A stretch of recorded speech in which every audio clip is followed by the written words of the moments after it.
The official record lists the incident as a voluntary cessation of scheduled instructional activity, Xenobiology Section 4, Orath Station Academy, 4th month of the 2nd academic cycle. That is the phrase they settled on after 3 drafts and 2 rounds of interagency review. Voluntary cessation. As though Methodist Hall simply changed his mind. I was in the 3rd row. I watched the whole thing, and I want to be clear before I say anything else. My cat did not do anything. That is the part that keeps getting left out of the reports. His name was Dust. I had carried him aboard Orath Station in a soft-sided carrier with a mesh window and a small fleece blanket that still smelled like my mother's laundry from the last time I'd been home on Earth. He was 3 years old, gray smoke coloring with faint darker barring across his haunches that only showed in direct light, about 9 kilograms, with a ruff of fur around his jaw that made him look like a judge who had already heard the case and formed his opinion, and was now simply waiting for the court to catch up. Maine Coons are not subtle cats. They are large, they are deliberate, and they occupy space the way furniture occupies space, completely, with the implication that the space was always theirs and that your presence in it is a courtesy they've extended. When Dust sat in your lap, he sat the way a boulder settles fully, with commitment, as though the alternative had never occurred to him. When he was interested in something, he leaned forward and narrowed his copper eyes until the target of his attention had the distinct impression of being assessed for structural weaknesses. He had eyes the color of old brass at noon, and they did not move quickly. Everything Dust did, he did slowly and completely. He was not a cat who changed his mind. He was also deeply lazy. In a domestic context, this was charming. In the context of an alien academic institution, as it turned out, it was something else entirely. But I am getting ahead of myself. I want to go back a little. You need to understand the place before you can understand what happened. Orath Station is administered by the Velhari Concordat, which means that every non-Velhari species enrolled at the academy exists in a state of politely managed condescension. The Velhari are tall, most of them 2 heads above me, and I am not short, with pale coloring that ranges from near white to a deep ivory, a formal posture that looks like they were constructed around a central rod, and a methodical quality to everything they do that I can only describe as liturgical. They classify everything. They have separate taxonomic registers for weather patterns, mathematical theorems, the ethical valences of bureaucratic decisions, and what they describe as the emotional responses of inferior fauna to novel stimuli. They have been classifying the galaxy for approximately 3,000 years, and they approach the project with the quiet confidence of people who have already done the important work and are now simply maintaining the record. They are not enthusiastic about having the record corrected. I had enrolled in the 2nd-year xenobiology program because I needed the credits. That is the whole reason. I had no particular interest in xenobiology as a discipline. I was a 2nd-year cadet trying to clear a distributional requirement so that I could focus on the navigation track in my 3rd year, and xenobiology was the only credit-bearing course that fit the schedule gap I had at 8 in the morning. The coursework had, up to the point I'm describing, given me no reason to develop any greater attachment. We learned about alien biomes, alien fauna, alien ecosystems, alien classification methodology. The material was systematic and dry, and I was getting through it adequately. We did not, at any point in the first 18 months, study Earth. Earth was not on the approved curriculum. I noted this absence once, in passing, and filed it under institutional quirk and moved on. I was not the only human in the program. There were 4 of us across the 3 sections, which was a low number but not anomalous for a Velhari-administered academy in this part of the Concordat's territory, and none of the others seemed to find the absence remarkable either. We had enough to study without it. I learned later that Earth had been on the curriculum, and had been quietly removed in the 6th cycle of the previous academic year, after a series of what the administrative memo called unresolved discrepancies. In the Earth-fauna incident reports submitted by graduating cadets from the prior class, the discrepancies were, in the language of the adjustment memo, of a nature requiring specialist review before standard instructional materials could be considered current. The specialist review had been ongoing for 11 months. The instructional materials had accordingly been withheld. In plain language, the Velhari Xenobiology Division's existing Earth-fauna files said one thing, and the graduating cadets' first-hand reports said something quite different, and the gap between them was wide enough that the division had concluded it was better to teach nothing than to teach material they could no longer defend. They had been sitting on that gap for almost a year, hoping the specialist review would resolve it on its own. It had not resolved itself. Methodist Hall was the Section 4 instructor. He had been teaching xenobiology at Orath Station for 22 years, which in Velhari academic terms meant he was mid-career, experienced enough to have authority, young enough that his classification judgments could still be revised without institutional humiliation. He was precise, organized, and constitutionally uncomfortable with ambiguity. His lectures ran to time. His notes were thorough. He graded with a consistency that made his feedback easy to apply to subsequent work, which I had come to appreciate even when the feedback was unfavorable. He had written, at some point in the middle years of his career, a monograph arguing that Earth's fauna had been systematically overstated in threat tier assessments due to what he called narrative contamination from human subjective reporting. I found this monograph later after I understood what the lecture had been about, and I read it carefully. It was not a bad piece of work in terms of its internal logic. Hall had identified a real pattern. Human incident reports about their pets do tend toward language that a strict taxonomist would flag as emotionally colored, and he had built a reasonable-seeming argument from it. The problem was that his evidence was all from the Concordats files, and the Concordats files were the thing that was wrong. He didn't know that yet when he walked into the classroom that morning. I want to be fair to him. He was not a careless person. He was a careful person who had trusted the wrong database. The morning itself was unremarkable. I ate in the cadet refectory, gray food, which is what I called the Velhari standard rations, not because they were flavorless, but because everything was served in small identical portions in identical gray bowls, and the effect over 18 months was of a life lived in a single repeated texture. I drank something that approximated coffee in the way that a painting of a window approximates a view.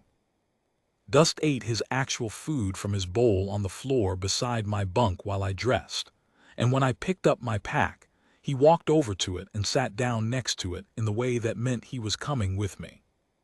He always came with me to morning lectures.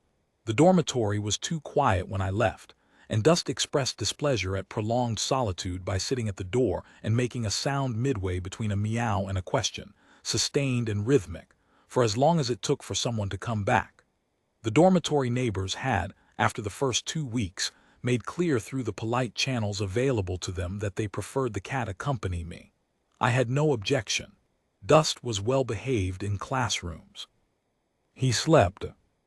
I unzipped the top of the pack 2 fingers width, the way he liked, and he stepped in and turned in a circle and lay down.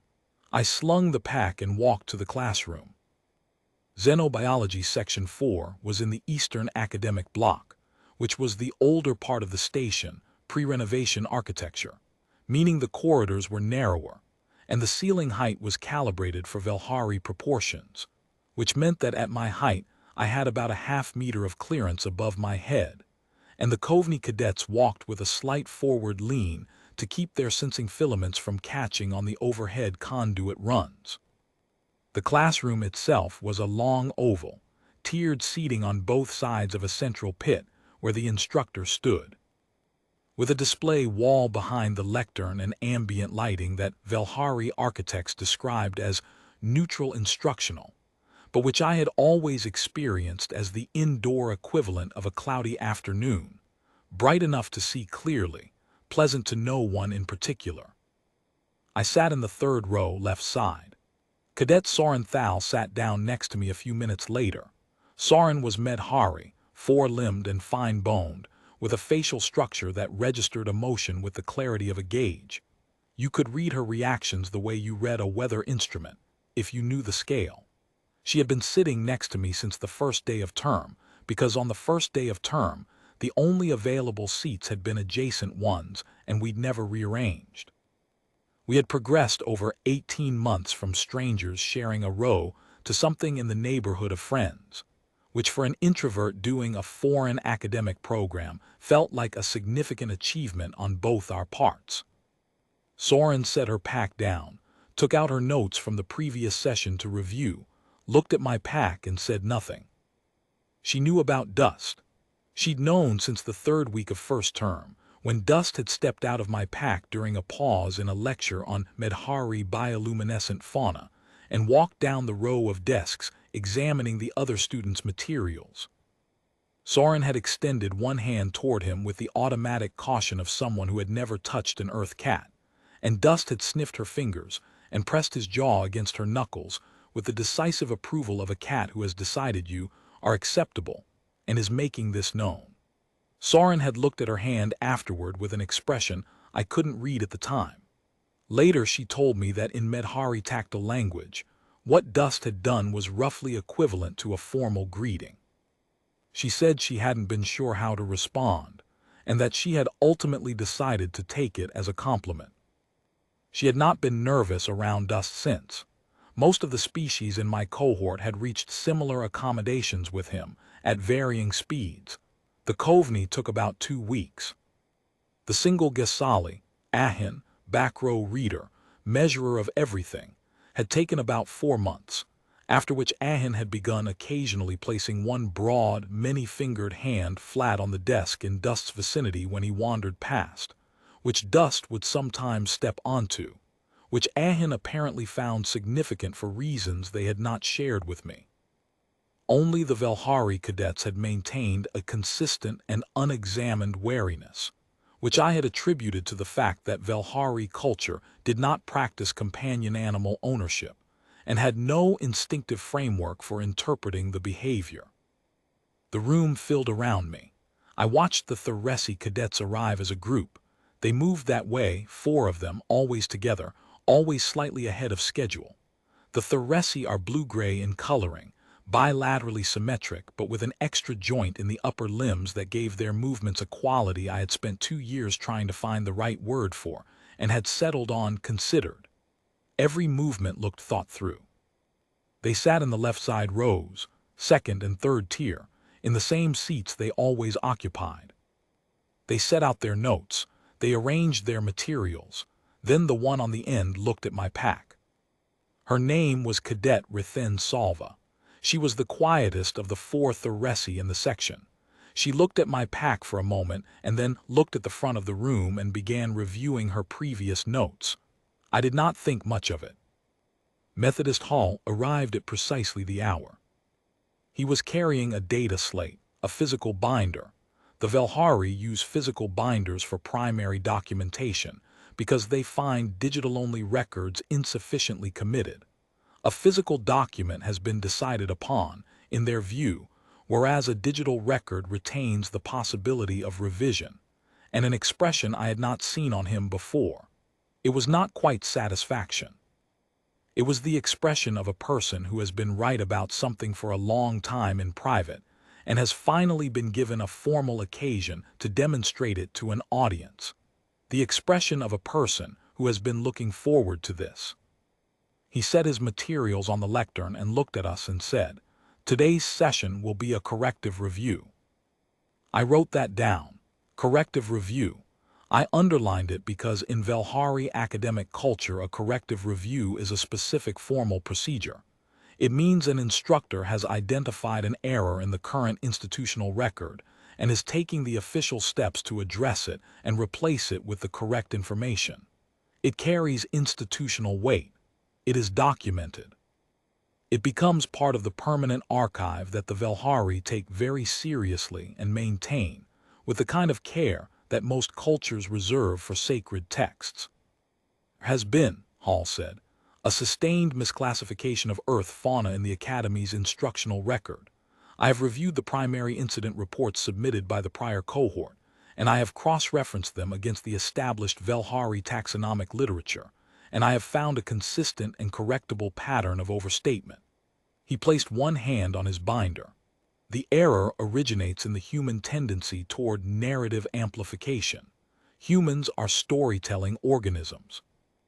This is not a criticism. It is a taxonomic note.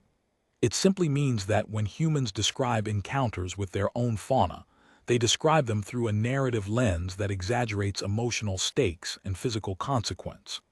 Their subjective incident reports have been accepted as primary source data without the appropriate correction weighting, and the result is that certain Earth companion animals have been assigned threat classifications that the empirical record does not support.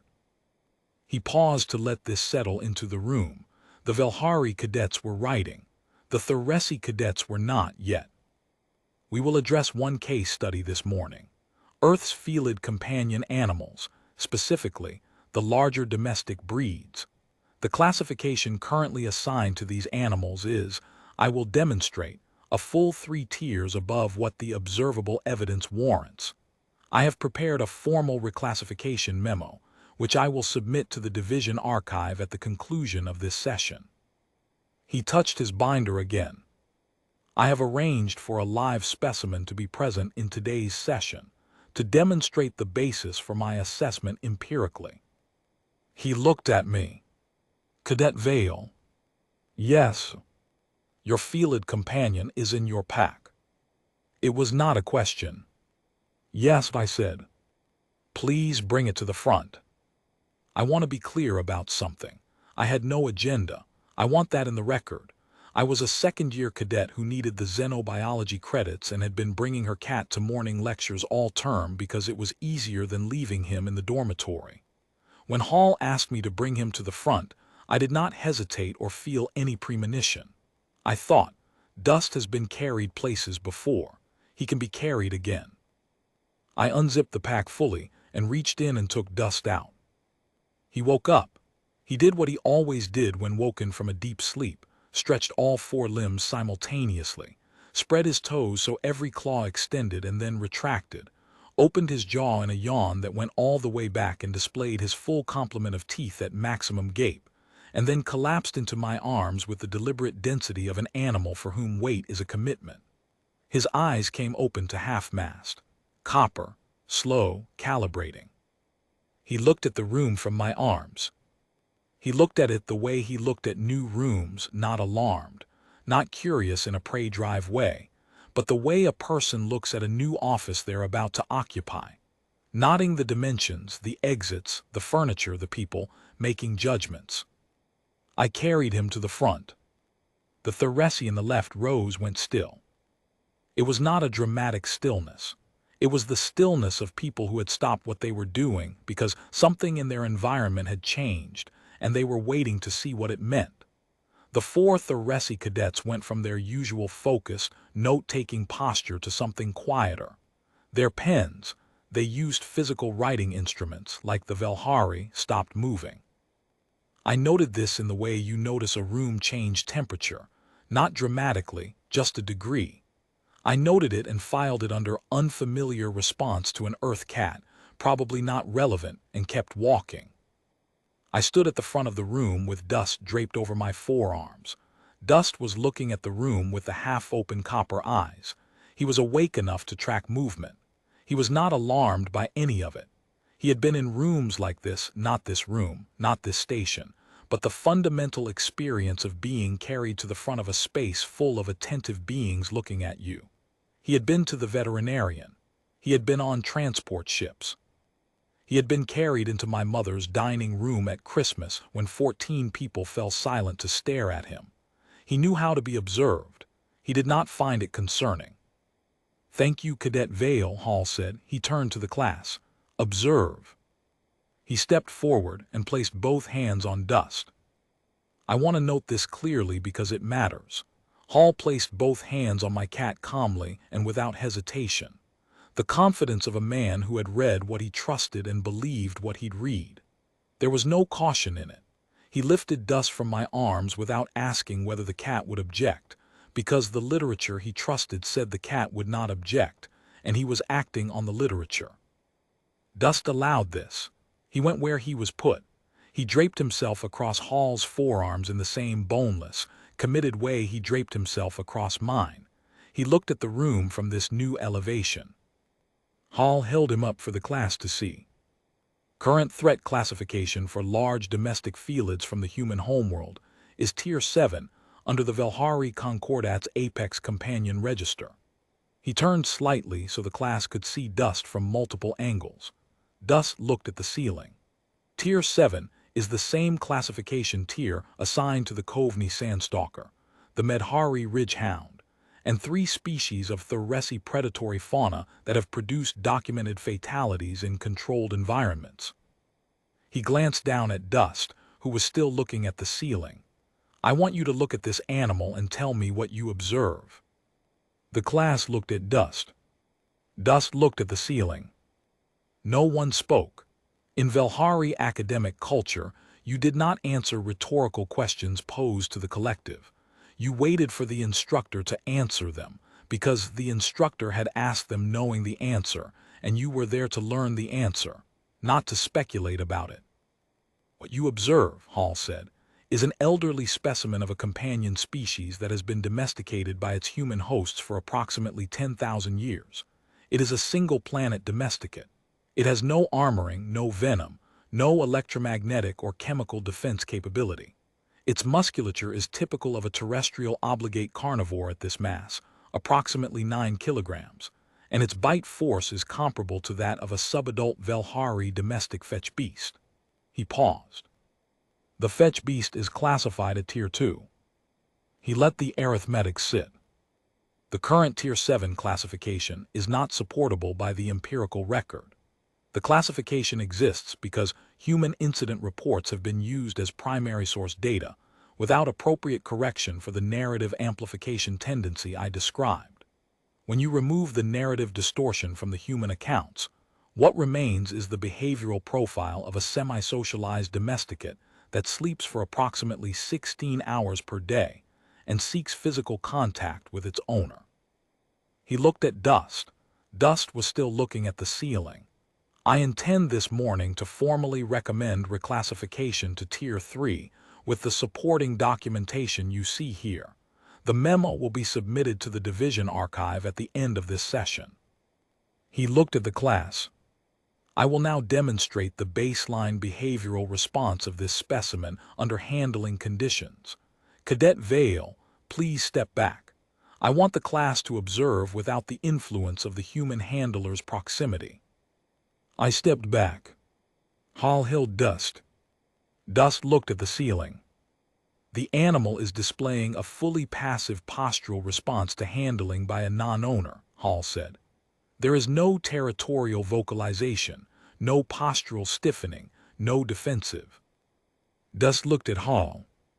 It was a small thing. He dropped his gaze from the ceiling and looked at the instructor. Directly, flatly, with the unhurried attention of a creature that has all the time it needs and knows it. The half-open copper eyes, moving slowly from the ceiling to the face of the person holding him, making no further accommodation.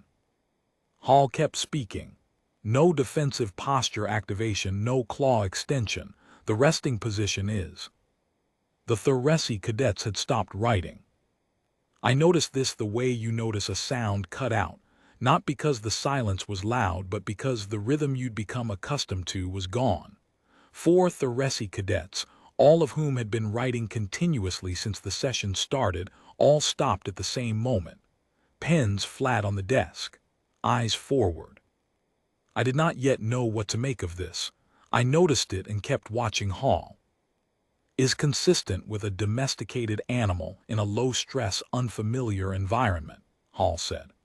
The animal is not exhibiting any of the behavioral markers that the prior cohort's incident reports describe. This is consistent with my thesis that those reports reflect human narrative amplification rather than observed behavioral reality. He shifted Dust slightly to adjust his grip. Dust continued to look at him. Hall set dust on the lectern. I have thought about this moment more than any other moment in the sequence. Not because of what happened when dust was placed on the lectern, nothing dramatic happened, but because of what placing him there meant to the people in the room who had read different files than Hall had. The Theresi cadets, who had gone still when I walked to the front. The Gesali in the back row, Ahin, who had turned a page early for the first time in 18 months of shared classrooms. The lectern was Hall's space, his official standing position, the place from which an instructor operates.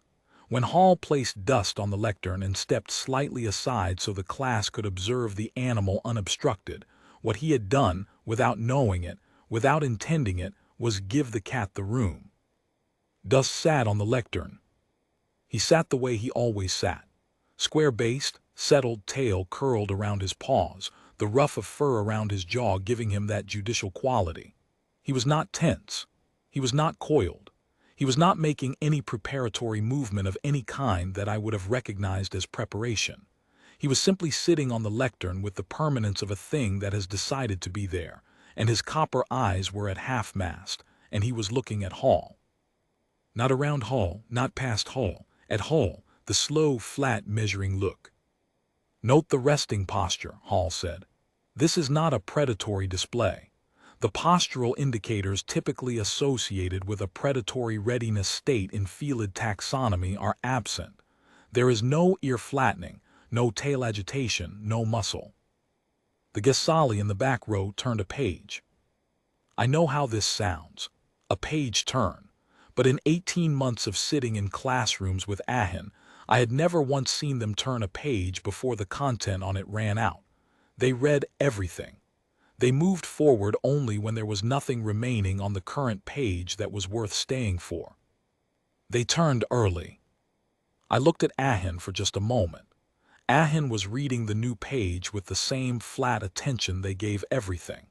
Whatever was on the new page, they had decided it was more immediately relevant than what was happening at the lectern. Hall kept talking. The metabolic resting rate of a specimen at this mass and age is consistent with non-aroused baseline function. The ocular dilation is. The Theresi adjunct stood up.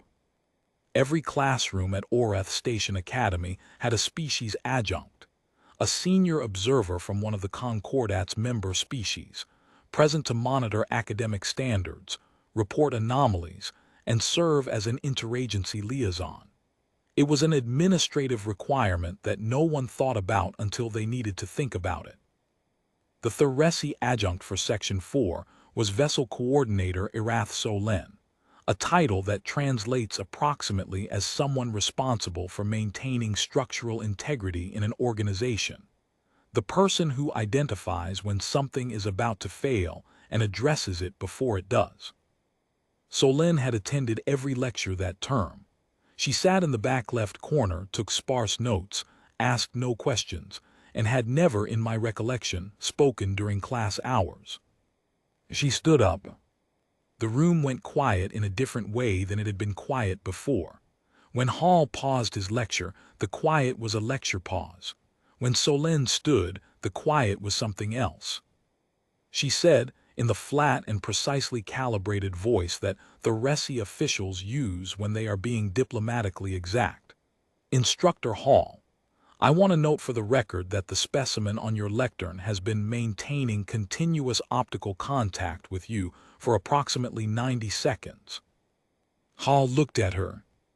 I note this, Solen said, because under the Theresi Home Authority's Earth Companion Fauna Assessment, which, I acknowledge, differs in several points from the Concordat's current classification record, sustained optical contact from a large domestic felid of this species, maintained for 60 seconds or longer without displacement or avoidance behavior, constitutes what the assessment describes as active threat evaluation by an apex-tier animal that has not yet determined whether engagement is warranted. She said it the way she said everything, flat, clear, each word placed where it needed to be. I am not saying, she added, that the animal has determined that engagement is warranted. I am saying it has not determined that it is not warranted. I am noting this for the record in my capacity as section adjunct. Hall said, Vessel Coordinator, the Velhari Home Authority assessment you're referencing is based on. Instructor, Solène said, I am noting it for the record. She looked at him steadily. I am not debating it. A pause. Cadet Vale, Solène said, turning to me. Is your animal currently satisfied with its situation? I looked at Dust. Dust was looking at Hall. I have thought about how to answer that question truthfully. What I know about Dust and about Maine Coons generally is that their patience is long. They do not make quick decisions. They look at things for a long time before deciding what those things are.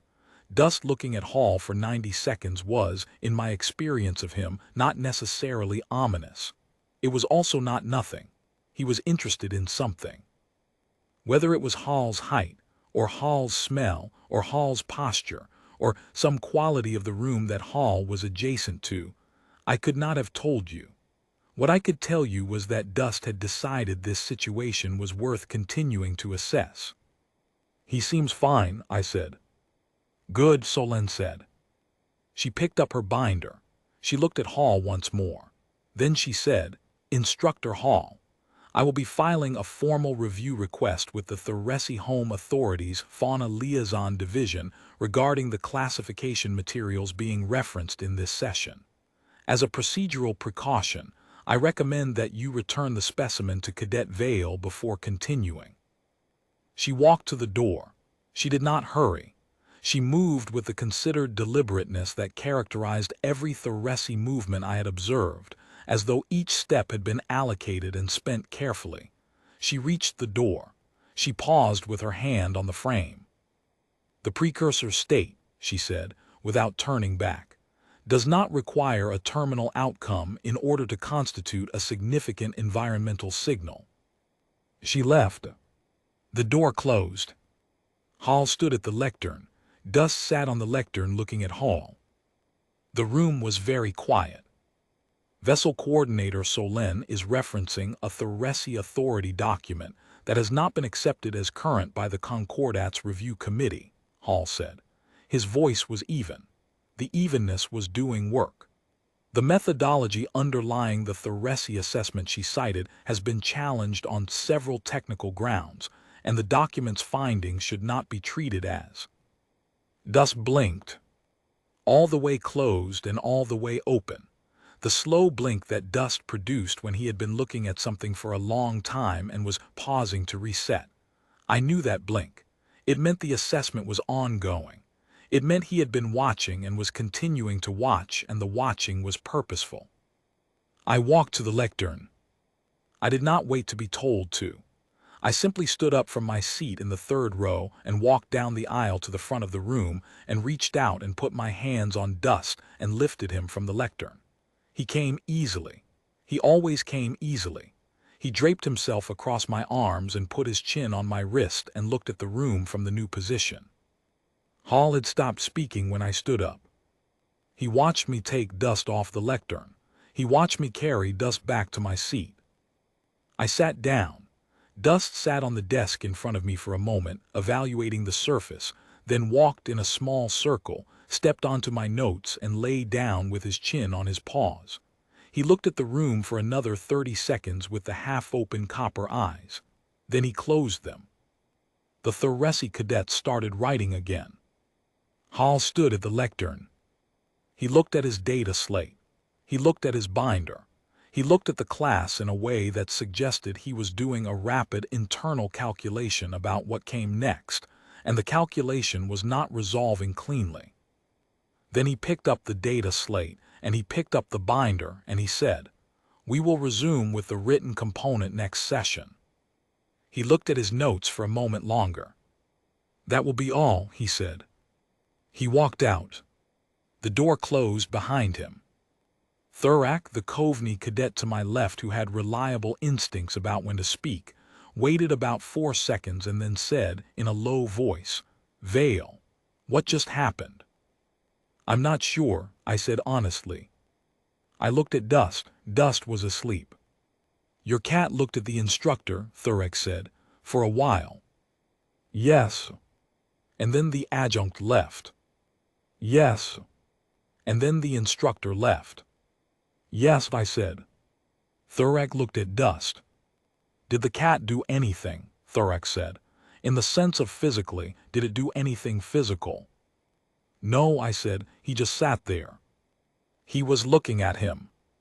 He looks at laundry baskets, I said. Thurek was quiet. I'm sure he does, Thurek said. We both looked at Dust. Dust was asleep. The session was officially 42 minutes long. It had lasted, from the moment Hall arrived to the moment the door closed behind him, 14 minutes. The corrective review he had prepared, the 17 minutes of formal argumentation, the taxonomic literature, the reclassification memo he had drafted and been ready to submit, had reached the 4-minute mark of its live specimen demonstration before the adjunct stood up, and the lecture had not resumed after. I filed a neutral incident report that afternoon. The form had a field for contributing factors, and I wrote, see supplementary notes, and in the supplementary notes I wrote, Cadet's felid companion animal was used as a demonstration specimen. Session adjunct vessel coordinator Solen raised a classification concern and departed. Instructor Hall suspended the session. No contact incident occurred. I submitted it and went to dinner and told myself it was done. It was not done. I knew it was not done when I came to class the following session and found that the desks had been rearranged. The Thoracic cadets had moved. They had been in the left side rows since the beginning of term. They were now in the right side rows, one tier back from where they had been. When I looked at Rathen Salva, the quiet one who had watched my pack on the morning of the lecture, she looked back at me with an expression I could not read and then went back to her notes. I did not ask about the rearrangement. There were a lot of things I was not asking about in those days because I did not have the right framework for asking them yet. Hall taught the next several sessions without incident. He taught from the approved curriculum, which had been restored to its pre-adjusted state with earth fauna absent, and he was organized and precise, and gave no indication that anything out of the ordinary had occurred. The reclassification memo did not appear in the Academy's administrative record. I checked, because I had learned by then how to search the archive, and it was not there. Someone had pulled it back before it was formally filed. I asked Soren about this over a meal in the refectory, 2 weeks after the lecture. Soren had a family connection to one of the Concordat's administrative liaison offices, a distant relative in a mid-level documentation role, and occasionally knew things about institutional processes before the rest of us did. She thought about my question for a long time. The Velhari classification system has been significantly revised 3 times in 3,000 years, she said finally. Each revision required approximately 4 years of preparatory review and was accompanied by a formal public archive update. They are not quick about it, but when they revise something, the revision is complete and permanent and goes into every record. She looked at her food. Hall was trying to revise something downward, to reduce a classification tier, which would have been the first downward revision in 2 centuries. But the adjunct stopped it, I said, by leaving before it was formally filed. By leaving before it was formally filed, Soren agreed. If she had stayed and formally objected in the session record, the objection would have triggered a full interdivisional review process. Public record, 2 years minimum, with both sides' evidence submitted and archived. She paused. Leaving kept it informal. The review still happens, but it happens quietly, internally, without a public record of exactly how much distance there is between the Concordat's files and the Thoracic ones. She was protecting Hall, I said, and the Concordat. She was managing the situation. Soren said, which is a Velhari way of saying the same thing without the moral weighting. Why did she leave at 4 minutes? Why not at the beginning when he first put Dust on the lectern? Soren was quiet for longer this time. Dust was asleep in your pack when the lecture began, she said carefully. An apex animal in transit, inert, carried by its recognized owner, is a different signal state than an apex animal that has been placed on a surface in a novel environment and is looking at someone. He was looking at the instructor, I said. That's what she said, 90 seconds of optical contact. Yes. He does that with laundry baskets. Soren looked at me. I believe you, she said, in a tone that suggested she was being kind. He was going to go back to sleep, I said. He was awake because he'd been handled by a stranger and put somewhere unfamiliar. He was calibrating. That's what he does when he's calibrating. He would have decided it was fine and gone back to sleep within another minute or two. I believe that too, Soren said. But she didn't know that. She knows what the Velhari files say. The Velhari files describe what 90 seconds of optical contact from a Maine Coon looks like from a behavioral standpoint. The files don't tell her what it means for that specific Maine Coon on that specific morning. I thought about this for a long time. So she left because of what it looked like, not what it was. What it looked like was, in the Velhari assessment, a significant environmental signal, Soren said. The appropriate institutional response to a significant environmental signal is acknowledgement and disengagement. She did both. And then Hall put dust down and left. He saw Solen leave, Soren said. And Solen has been a vessel coordinator for 30 years, which means she has seen a significant number of environmental signals. When a person like that stands up and walks to the door in the middle of your lecture, the information content of that action is considerable. We ate for a while without talking. Then I said, "What do the Velhari files say about Maine Coons?" Soren was quiet. "I don't have access to those files," she said. "But you know what they say." Another pause. "I know what my liaison contact told me, which is second-hand," Soren said. "They classify large domestic felids from Earth at a tier that is higher than Tier 7. Higher than Tier 7 is Tier 8, I said, or above." Soren looked at her food. "Yes," she said. I went back to my room that evening and sat on my bunk and looked at Dust, who was sitting on the desk looking at the door with the patient copper eyes. "You didn't do anything," I said. He looked at the door. "You were going to go back to sleep." He looked at the door. "You looked at him for 90 seconds. He turned and looked at me.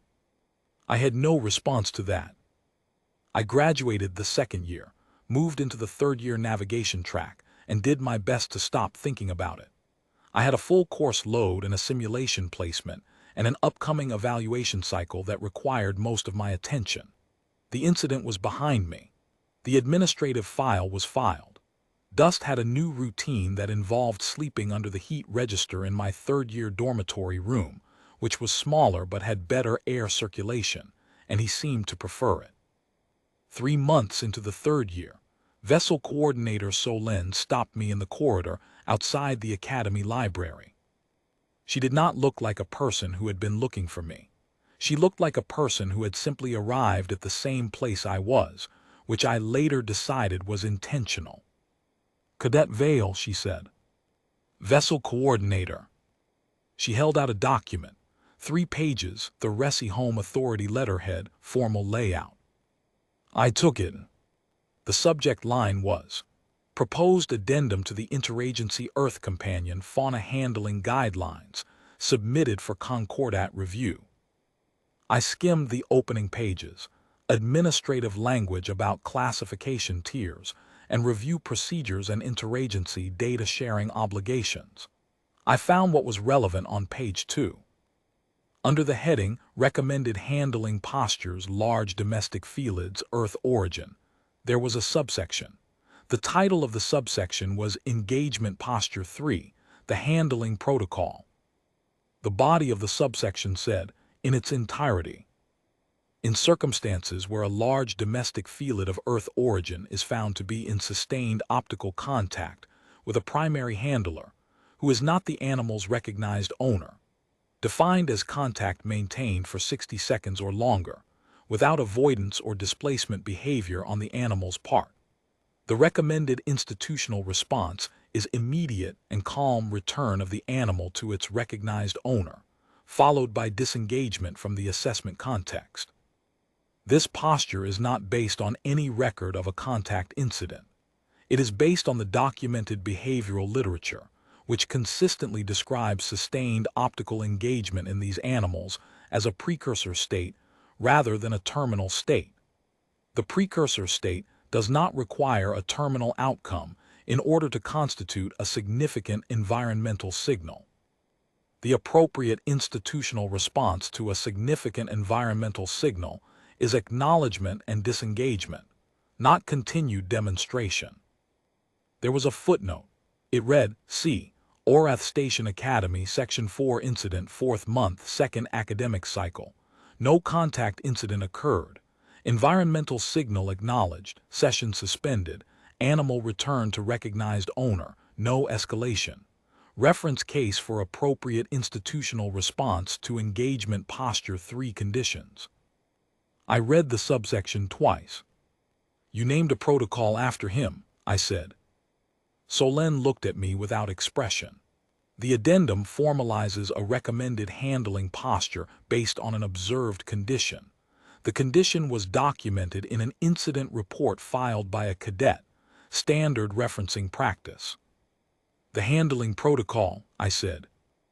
"The Velhari prefer numerical designations. The Theresi prefer descriptive ones. We reached a compromise." "It says no contact incident occurred," I said.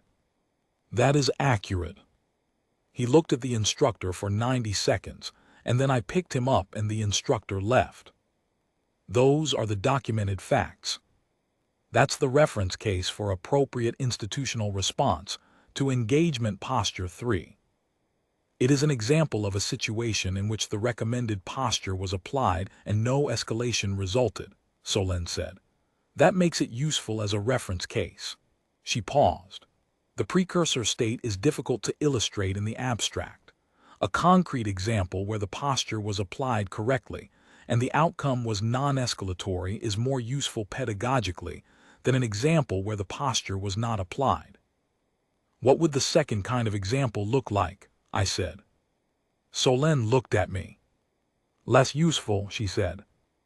I looked at the document. "What happens to Hall's reclassification proposal?" Instructor Hall did not submit a formal reclassification proposal. He withdrew a preliminary internal memo before formal filing. No proposal exists in the official record. "What about the classification accuracy audit, the one for the Earth fauna files?" "There is an ongoing accuracy review of several classification tiers, initiated following identification of certain discrepancies in the existing record," Solène said. "It is proceeding through the standard process. We expect findings to be available in approximately 12 to 14 months. "And Maine Coons," I said. Solène was quiet for a moment. "The audit will examine all large domestic felid classifications," she said. That was all she said. She took the document back from me with the calm efficiency of a person closing a transaction that is now complete, and she said, "The Theresi Home Authority thanks you for your contribution to the accuracy of the interagency guidelines, Cadet Vale," and she walked away. I stood in the corridor outside the library for a long time. Then I went back to my room. Dust was on the desk in the late afternoon light from the porthole window, sitting in the amber patch with his eyes half open and his tail curled around his paws. He turned and looked at me when I came in. "There's a protocol named after you," I told him. He looked at me. "You have a formal recommended handling posture in the interagency guidelines. The handling protocol, engagement posture 3. He looked at me. "You looked at a man for 90 seconds, I said. "That's it. You looked at him and he left, and now there's a doctrine." Dust turned back to the window. He looked at the light. I sat on the bunk. The station hummed. Somewhere on the far side of the hub there was the distant sound of a maintenance cycle running. and the ventilation was doing its low-frequency thing that I'd stopped noticing 6 months in. Ordinary ambient sounds. The room was very quiet underneath them. I thought about Hall. I thought about the specific expression on his face when he'd been about to submit a Tier 3 proposal, the look of a man who has been right about something privately for a long time and is finally going to demonstrate it. I thought about the Theresi cadets going still when I carried dust to the front of the room, the pen stopping, the quality of attention changing. I thought about what the Theresi files apparently said, Tier 8 or above, 5 tiers above what Hall had been about to recommend. He had been going the wrong direction. He had taken the discrepancy between the human incident reports and his own literature, and concluded the human reports were inflated, because that was what fitted his existing framework. He had not considered the alternative explanation, which was that his existing literature was wrong, that it had been wrong for a long time quietly, and that the human incident reports were the more accurate source. He had been careful, he had been thorough, he had trusted the wrong database. I thought about what the laundry basket looks like when dust finally decides it's worth sitting in. Then I stopped thinking about that. The addendum was approved at the next quarterly Fauna Liaison Committee session, as Solène had predicted. The text passed without significant objection. The behavioral literature supported it. The reference case was clean. The recommended posture was modest and practical and did not require anyone to reclassify anything on the spot. Thurak mentioned the classification audit outcome the following year, over lunch in the refectory. We were both in the 3rd year by then, Thurak finishing the advanced track, me settled into navigation. The lunch was unremarkable. The conversation was unremarkable until Thurak said, in the quiet, careful voice, "The audit concluded last month." I set down my spoon. What did it find? 47 Earth companion animal classifications reviewed, 39 reclassified upward, 8 held. The reclassifications went through without a formal public record. They used the internal amendment procedure. Which keeps it quiet, I said. Which is significantly less embarrassing than a full public revision, Thurak agreed. Maine Coon, I said. Tier 8, Thurak said. I was quiet. He was going to recommend Tier 3, I said. Yes, Thurak said. He thought he was correcting an overstatement. He was correcting an understatement, Thurak said, in the wrong direction. We ate. After a while Thurak said, "How's Dust?" "Asleep," I said. "He's always asleep." "Good," Thurak said. I finished the 3rd year. I moved into the advanced navigation placement, which was based on a different part of the station, and kept me busy enough that I didn't see most of my 2nd-year cohort anymore. Hall continued teaching Section 4. I passed him in the corridor occasionally, and we acknowledged each other with the nod that academy culture prescribed for student-instructor encounters outside the classroom, and that was all. I thought about him sometimes, in the way you think about a person who taught you something they didn't intend to teach. He had not been wrong that human incident reports were colored by perspective. He had simply misread which direction the coloring ran. Humans did not exaggerate the danger. They were used to it.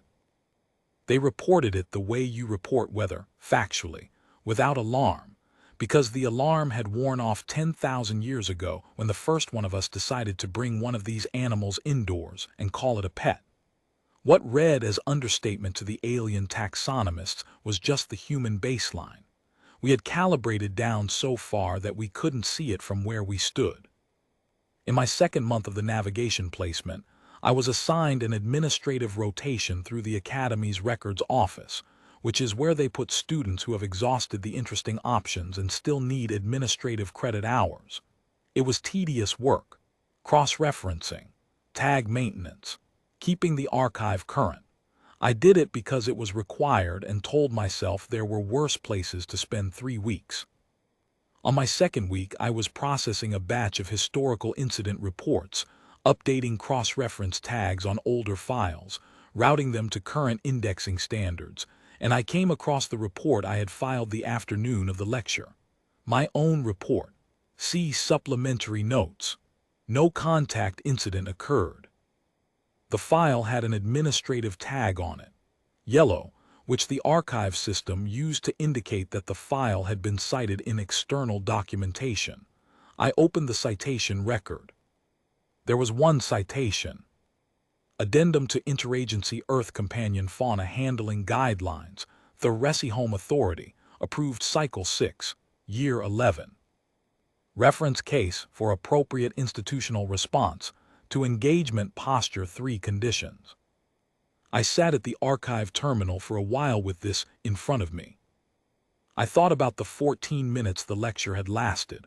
Hall arriving with the confident expression, the binder, 17 minutes of prepared material, 4 minutes of live demonstration, the Velhari adjunct standing, saying what she said, leaving, the door closing, the room quiet, Dust asleep on my notes before the remaining cadets had finished collecting their things.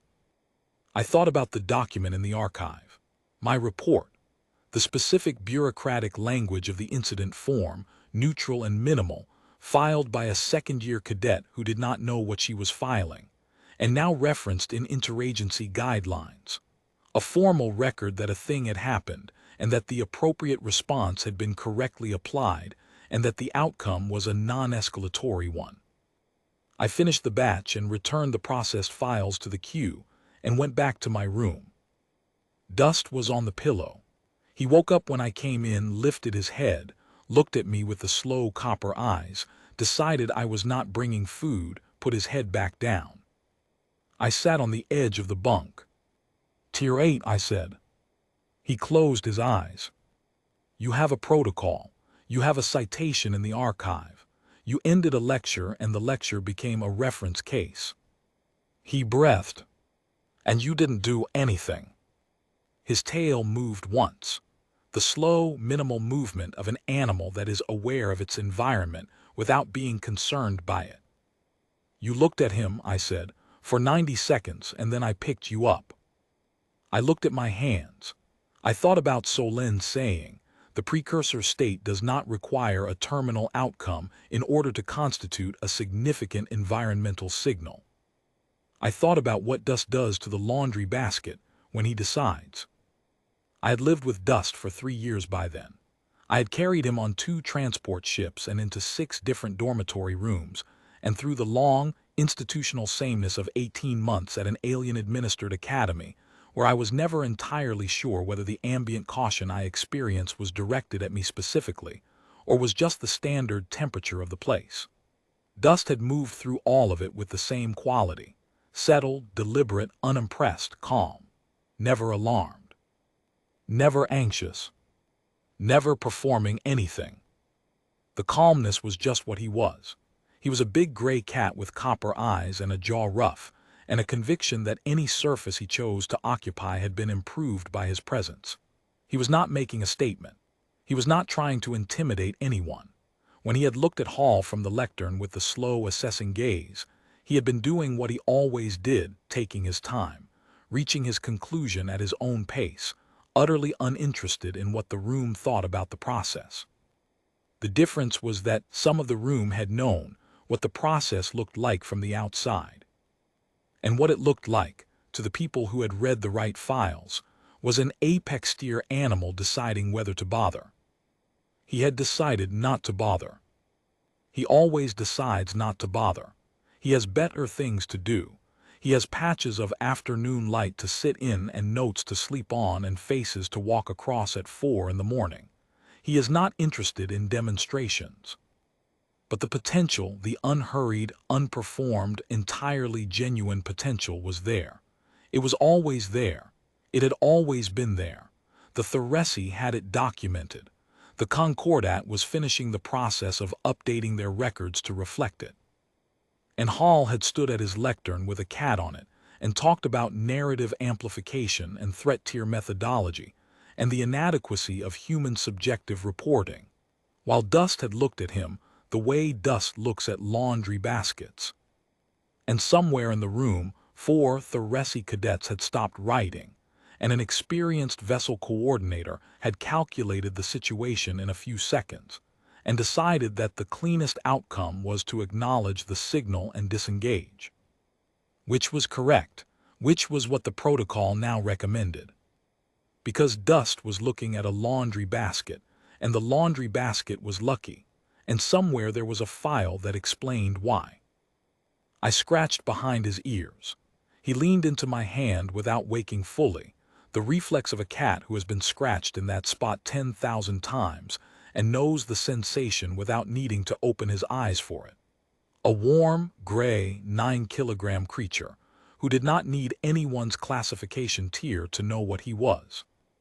"Good boy," I said. He breathed. The light in the porthole was the amber of late shift. The station hummed.